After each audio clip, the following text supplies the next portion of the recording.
नमस्कार दोस्तों। आज मैथ में परीक्षा में फेल पास पर आधारित प्रश्न भाग 2 पर हम लोग चर्चा करेंगे। ये पहला क्वेश्चन दिया है।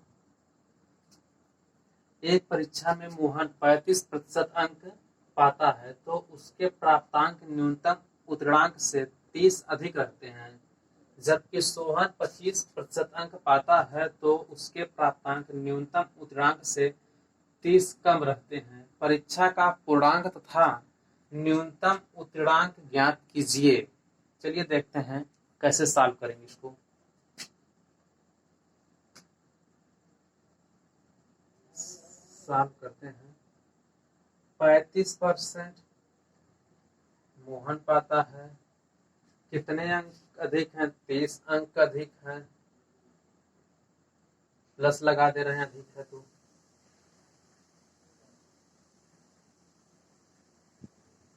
ठीक। और सोहन 25% अंक पाता है, 30 अंक कम रहते हैं उसके उत्तीर्णांक से। ठीक। मोहन 35% अंक पाता है तो उत्तीर्णांक से 30 अंक अधिक पाता है, तो प्लस का चिन्ह लग जाएगा, अधिक पा रहा है। जबकि सोहन 25% अंक पाता है तो उत्तीर्णांक से 30 अंक कम पाता है, अर्थात माइनस का चिन्ह लगेगा 30 के साथ। ठीक। तो अब करेंगे क्या, हम इन दोनों का अंतर लेंगे। इन दोनों का अंतर इधर हो जाएगा, इन दोनों का अंतर इधर हो जाएगा, बीच में बराबर का चिन्ह लगा देंगे। 35 में से 25 जाएगा, 10% हो जाएगा, और बराबर ए माइनस मिलकर प्लस हो जाएगा, 30 + 30 मिलकर 60 हो जाएंगे। ठीक। अब हमें पूर्णांक पहले ज्ञात करना है।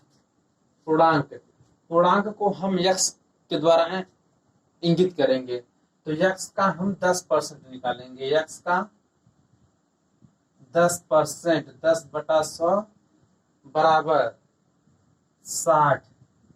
एक जीरो से एक जीरो कटा, यक्स बराबर 60, इधर क्रिया का गुणा हो जाएगा तो एक जीरो बढ़ जाएगा जाकर, 60 × 10 बराबर 600। ये मेरा पूर्णांक प्राप्त हो गया, पूर्णांक 600। अब बोला क्या है, न्यूनतम उत्तीर्णांक ज्ञात कीजिए। 600 हमें पूर्णांक प्राप्त हो गया। ठीक। अब हमें न्यूनतम अंक पूछा है, न्यूनतम उत्तीर्णांक ज्ञात कीजिए। तो 600 का 35% निकालेंगे जब हम, 1 2 जीरो कटा,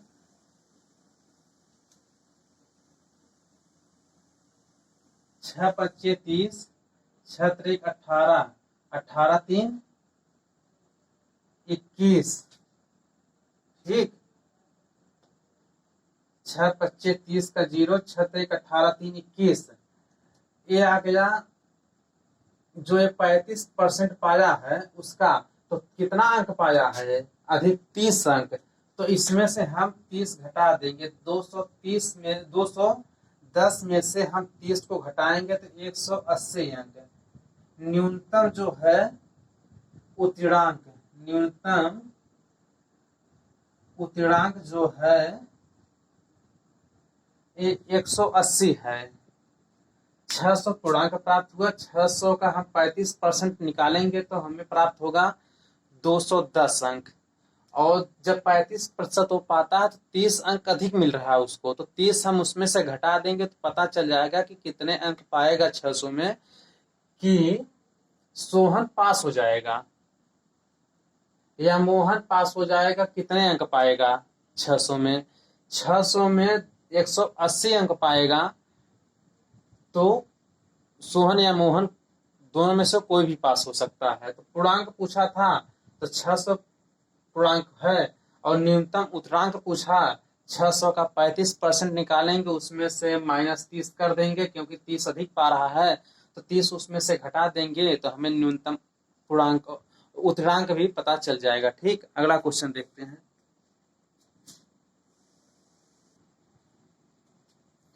अगला क्वेश्चन, एक परीक्षा में 78% लड़के उत्तीर्ण हुए, यदि 110 लड़के अनुत्तीर्ण हुए हों तो ज्ञात कीजिए कि परीक्षा में कुल कितने लड़के सम्मिलित हुए।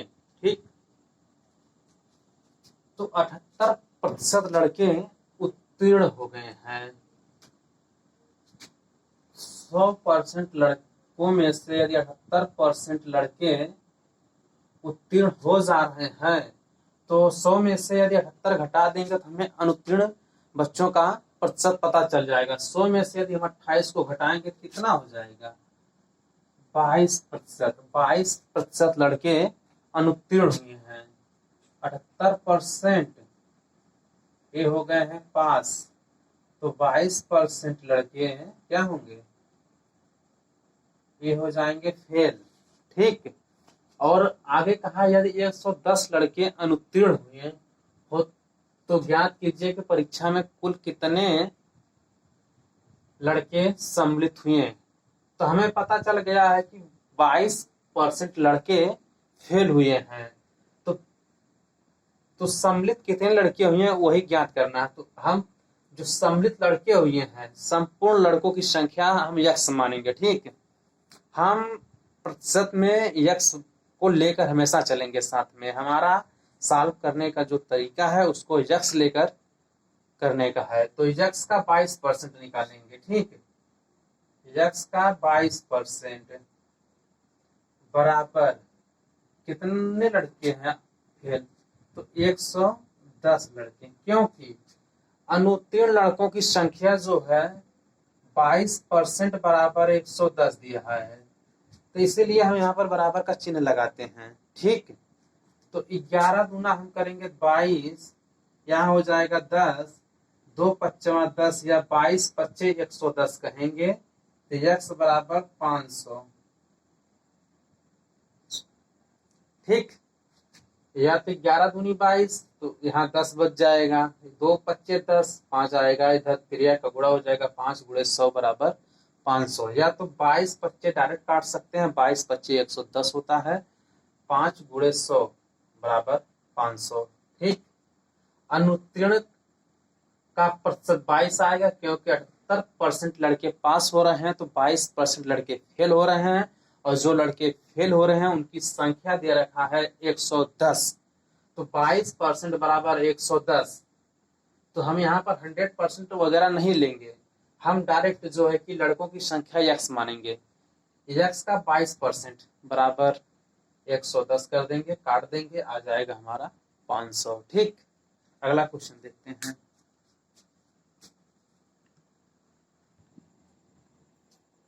अगला क्वेश्चन, एक कार्यालय में 70% कर्मचारी चाय तथा 40% कॉफी पीते हैं।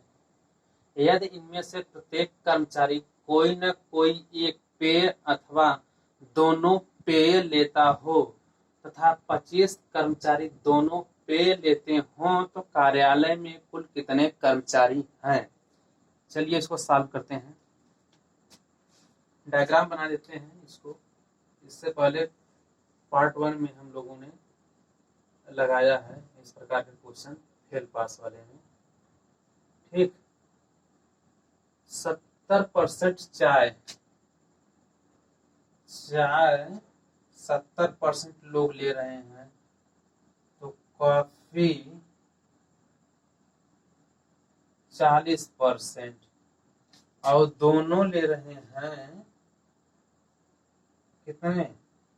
25 कर्मचारी। ठीक, अब दोनों को तो निकाल लेंगे तभी तो निकल पाएगा कितने कर्मचारी हैं।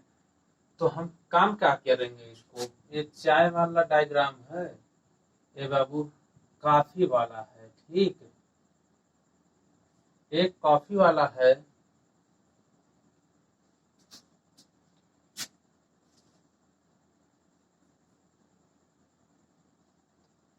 एक कॉफी वाला है और चाय वाला है।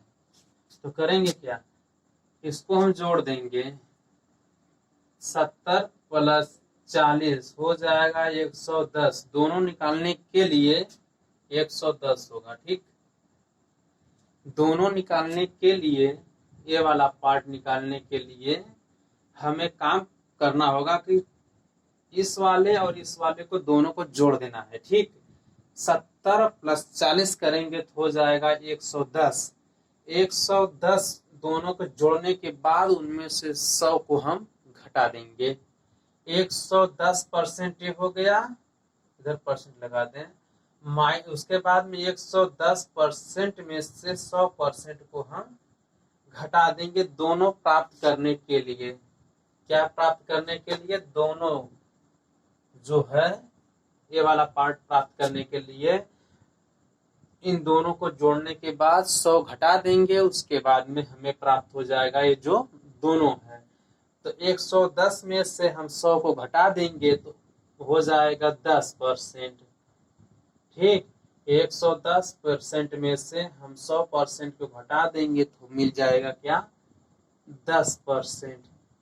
अभी बता रहे हैं 100% बनता कैसे है। देखिए, चाय ये है, चाय में 10%, तब जो चाय शेष बचा है कितना परसेंट हो जाएगा? 60%, क्योंकि 60 + 10 यहाँ तक चाय वाला मामला आ गया है। ठीक है, 60 10 70%। ये तो हो गया हमारा चाय वाला कंप्लीट कि 70% चाय हो गया भाई। चलो ठीक है, अब कॉफी क्या काम करेंगे? इधर 10% कॉफी यहाँ तक आई है तो 40 में से 10 घटा देंगे, 30 ये वाला पार्ट बच गया। 30 10 40% कॉफी हो गया और 60 10 70% हो गया हमारा चाय। ठीक, अब दिया है 25 कर्मचारी दोनों पीते हैं, ये 10%, यही 10% का दे रखा है 25, तो हमें कुल कर्मचारियों की संख्या का 10% निकालना है। तो इसको हम क्या रहे हैं। ठीक, अब कुल कर्मचारियों की संख्या हम x लेंगे। x का क्या करेंगे? x का 10% निकालेंगे। कितना दिया है? 25, 0 से 0 कटेगा। x बराबर 25 × 10, 250 कर्मचारी हैं कार्यालय में। ठीक, करेंगे क्या? पहले वाले का जो है चाय वाला और कॉफी वाले को जोड़ेंगे, जो प्रतिशत दिया है 70% और 40% को हम जोड़ देंगे, हो जाएगा 110%। उसके बाद में उनमें से हम 100 घटा देंगे तो हमें पता चल जाएगा दोनों वाला संख्या, जो ये दोनों ये बीच वाली जो है, ये दोनों का पता करने के लिए दोनों संख्याओं को जोड़ने के बाद दोनों परसेंट जो दे रखा है उसको जोड़ने के बाद 100 घटा देंगे तो हमें पता चल जाएगा बीच वाला जो दोनों है। ठीक, तो हमने 70 और 40 को जोड़ा तो 110% प्राप्त होगा। उनमें से 100% को घटाया तो 10% हो गया, और 10% बराबर दे रखा है 25, तो 10% बराबर दे रखा है 25। ठीक, इधर परसेंट है तो इधर डबल जो है कि 0 बढ़ जाता है, तो 0 कट गया, तो एक जो यहाँ प्राप्त होगा, तो यहाँ इसके आगे हम लगाएंगे क्या? x, या कुल कर्मचारियों की संख्या का 10% हो गया 250 काटने पीटने के बाद। ठीक, अगला क्वेश्चन देखते हैं और लास्ट क्वेश्चन इसका देखते हैं। लास्ट क्वेश्चन है इस वीडियो का, लास्ट क्वेश्चन। एक परिवार में 60% व्यक्ति चावल पसंद करते हैं जबकि 50% व्यक्ति रोटी पसंद करते हैं। यदि 20% व्यक्ति दोनों चीजें पसंद करते हैं तो उन लोगों का प्रतिशत क्या होगा जो न तो चावल पसंद करते हैं और ना ही रोटी को पसंद करते हैं। ठीक, चलिए इसको सॉल्व करते हैं। बनाते हैं एक डायग्राम। क्वेश्चन इतना बड़ा, सॉल्व करने का जो विधि है इतनी छोटी। 20% दोनों पसंद करते हैं तो दोनों वाला मामला इसमें आ जाएगा। 20%, एक हो गया चावल और एक हो गया रोटी। ठीक, चावल 60% पसंद करते हैं, 60 में से 20 को घटा देंगे तो 40% लोग इसमें आ जाएगा 40-20-60% चावल हो गया। और 50% लोग रोटी खाते हैं, पसंद करते हैं, 50 में से 20 को घटा देंगे, 30% रोटी वाले हो गए। इसमें 30-20-50% रोटी और 40-20-60% चावल। अब तो रोटी चावल वाले इतने हो गए हैं, पूछा है कि कितने प्रतिशत लोग ना तो चावल पसंद करते हैं और ना ही रोटी पसंद करते हैं। तो भाई चावल और रोटी पसंद करने वाले कितने हैं? 40% प्लस 20% प्लस 30%। ठीक, 40-20-60-30-90% लोग चावल और रोटी पसंद करते हैं। ठीक, अब ना तो चावल और ना ही रोटी पसंद करने वाले 100 में से 90 को घटा देंगे तो 10% ऐसे लोग हैं जिनको ना तो चावल पसंद है और ना ही रोटी। और इस क्वेश्चन का उत्तर भी यही 10% ही होगा, क्योंकि इसमें पूछा है ना चावल पसंद करने वाले और ना रोटी पसंद करने वाले। तो 10% लोग ऐसे हैं जो ना तो चावल को पसंद करते हैं और ना ही रोटी को। ठीक, आज के लिए बस इतना ही। जय हिंद।